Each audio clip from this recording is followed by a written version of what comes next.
Over there. See that?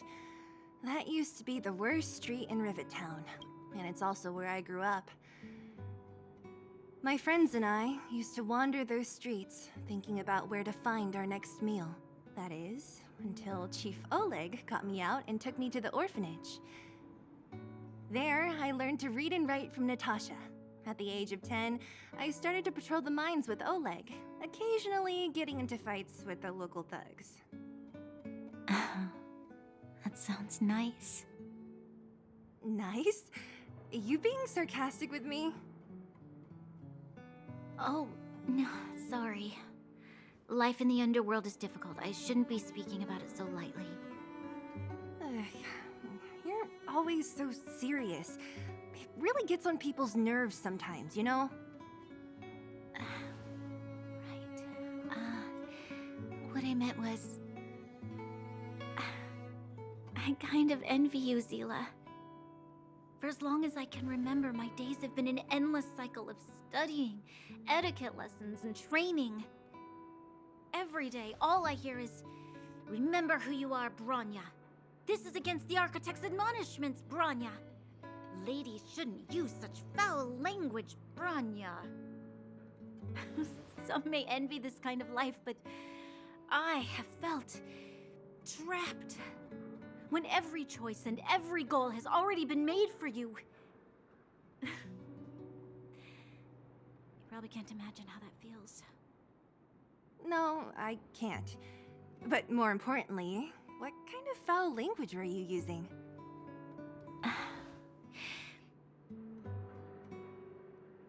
In the name of the Architects, I shall stick this spear into your nostril. That's it? Oh, that's nothing. Looks like I'll have to teach you some underworld slang before you go back. No, that won't be necessary. It'll be better than poking people's nostrils, at least.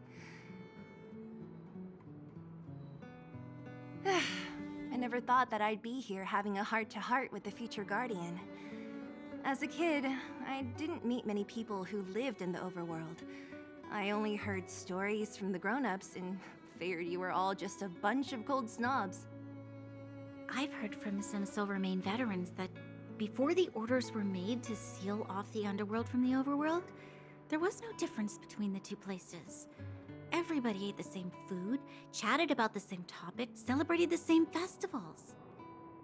Even though times are different now, things like the joys and sorrows of life, the ties between people, these precious things must certainly still connect us all. If there is a way to bridge the gap between the two worlds, we can definitely go back to the time when you and I were not divided, when we could stand side by side against the Eternal Freeze and the Fragmentum. I'm not like you. I don't have that many grand plans for the future. But if that's the future you want, I'm willing to build this bridge with you. Thank you, Seele. Your trust is very important to me. Speaking of which, what are you going to do next? What Svarog revealed must have made quite an impact, huh? Yes. I thought I was prepared for anything, but...